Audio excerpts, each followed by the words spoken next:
परम आदरणीय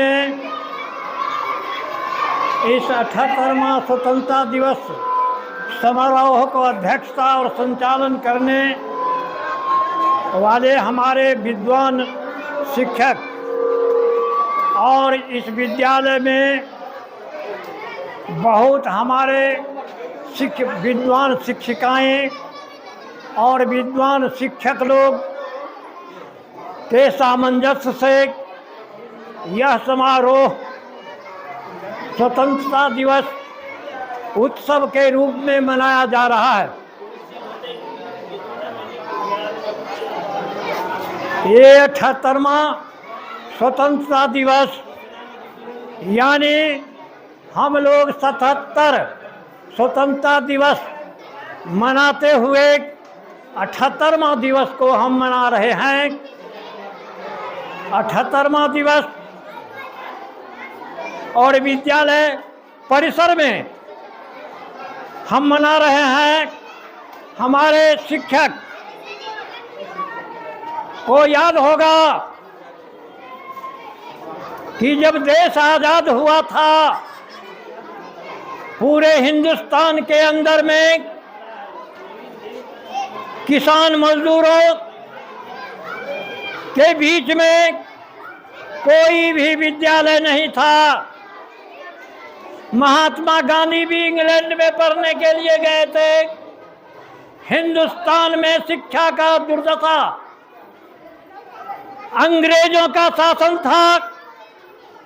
यहाँ कोई भी पढ़ने और पढ़ाने का संस्था नहीं था। इससे ऊब करके हिंदुस्तान के नौजवानों ने, मजदूरों ने, किसानों ने राय किया कि हम लोगों अंग्रेजों को हिंदुस्तान से भगाना है। और आज़ादी का प्रथम लड़ाई 1857 से प्रारंभ हो गया। 1857 में सिपाही विद्रोह से भी लोग जानते हैं। 1857 से लेकर 15 अगस्त 1947, 15 अगस्त 1947 के बीच में हिंदुस्तान के क्रांतिकारी नौजवानों ने अंग्रेजों के सामने घुटना टेकने का काम नहीं किया। आमने सामने उसके कुव्यवस्था के खिलाफ में आंदोलन करते हुए हंसते हंसते फांसी का फंदा चूम लिया। हंसते हंसते फांसी का फंदा चूम लिया। जैसे शहीद आजम भगत सिंह, चंद्रशेखर आजाद, राजगुरु सुखदेव, अशफाक उल्लाह खान, इन अन्य नौजवानों ने हंसते हंसते फांसी का फंदा को चूमा। इसके बुनियाद पर 15 अगस्त 1947 और महात्मा गांधी के नेतृत्व में कई आंदोलन और किसानों और मजदूरों, नौजवानों का, छात्रों का पैगाम आंदोलन के बुनियाद पर अंग्रेज को बाध्य होकर हिंदुस्तान को आजाद का प्रस्ताव को स्वीकार करके यहां से छोड़ के भागना पड़ा। 15 अगस्त 1947 को देश के अंदर में कोई भी शिक्षण संस्थान नहीं थे। कुछ लोग कहते हैं कि आजादी के बाद हिंदुस्तान में जो भी आजादी के बाद हमारे नेता हिंदुस्तान को बनाने में जो त्याग और तपस्या किया है उसको भुलाया नहीं जा सकता है। डंके के चोट पर मैं कहता हूँ कि 78 ये 10-5 साल के अवधि में लोग चिघारते हैं कि हम कमाल कर दिया। अरे अंग्रेजों के द्वारा हिंदुस्तान को चूस करके हिंदुस्तान की संपत्ति को अंग्रेज अपने देश में ले गया। और उस बुनियाद पर जो जवाहरलाल के नेतृत्व में हिंदुस्तान में और वामपंथी विपक्ष में बैठकर हिंदुस्तान को आगे बढ़ाने में जो काम किया है उसको भुलाया नहीं जा सकता है, उसको भुलाया नहीं जा सकता है। और जगह जगह विद्यालय खोला गया। यहाँ के नौजवानों को शिक्षक में बहाली की गई और विद्यार्थी को पढ़ाने का, राष्ट्र निर्माण का प्रथम चुनौती था कि हम राष्ट्र निर्माण करेंगे, देश को विकास के रास्ते पर ले चलेंगे।